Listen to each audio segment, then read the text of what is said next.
The origins of the Urhobo people are fascinating, stretching back thousands of years into the depths of Africa's rich history.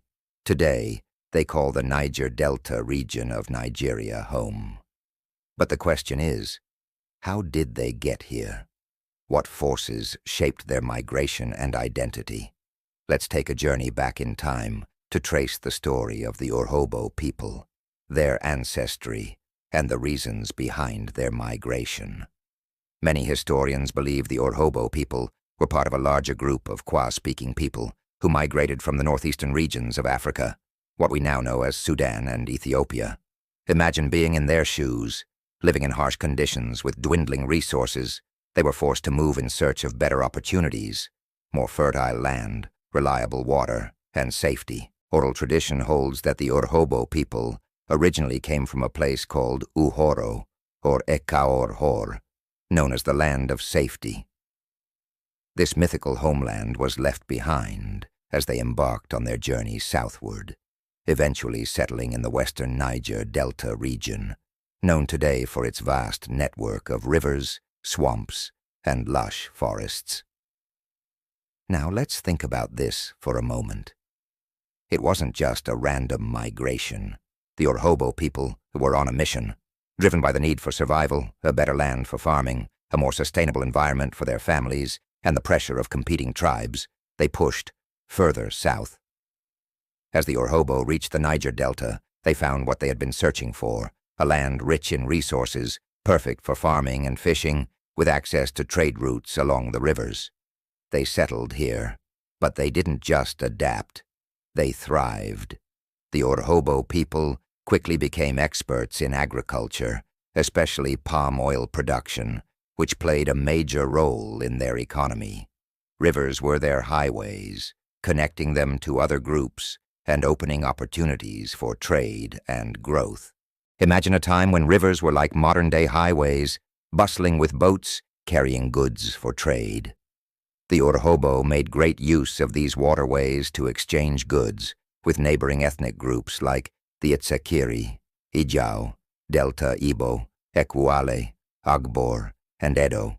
This trade strengthened their economy and expanded their cultural influence. Over time, the Urhobo people grew and spread across the Niger Delta. They didn't form one single group. Instead, they split into various clans, each with its own distinct identity, customs, and leadership. These clans were ruled by leaders known as the Ovi.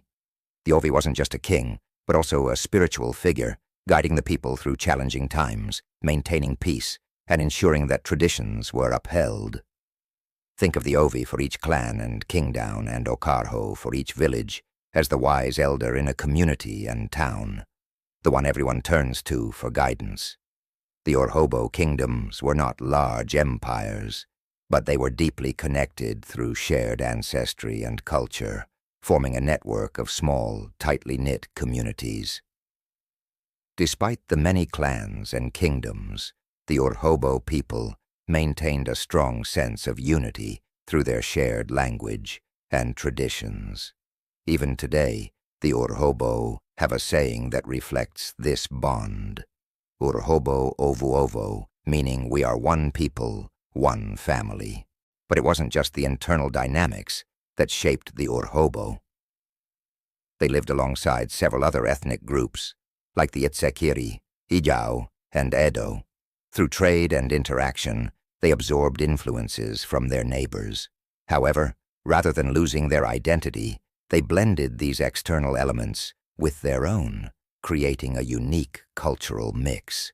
It's like making a stew, adding ingredients from different sources, but the final flavor is uniquely Urhobo. One of the most fascinating aspects of Urhobo culture is how they've preserved their identity despite these external influences. Their language, art, festivals, and religious practices all carry traces of their history, migration, and interactions with neighboring groups. And speaking of preservation, let's fast forward to today. The Urhobo people have not only survived, but flourished in modern Nigeria. With a population of over 2 million, they are one of the largest ethnic groups in the country, particularly dominant in Delta State. But here's the amazing part. Despite modernization and global influences, the Urhobo still hold on to their traditions, passing them down from generation to generation. From vibrant festivals to community gatherings, the Urhobo people celebrate their heritage with pride. Whether it's the Ohworhu Festival, the Eku Festival, the Okpe Festival, the Efurun Festival, a celebration of harvest and fertility, or the role of the Ovi or Okarho as a symbolic leader, their traditions continue to thrive in modern times.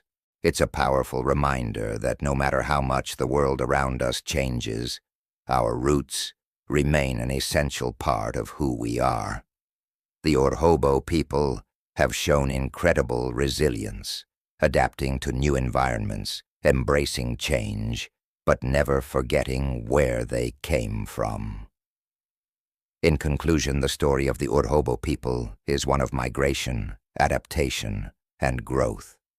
From their ancient origins in Sudan and Ethiopia, through Bini in Edo to their thriving communities in the Niger Delta today, the Urhobo have remained true to their roots while embracing the challenges and opportunities that came their way. And that's the story of the Urhobo people, a journey that's both ancient and ongoing.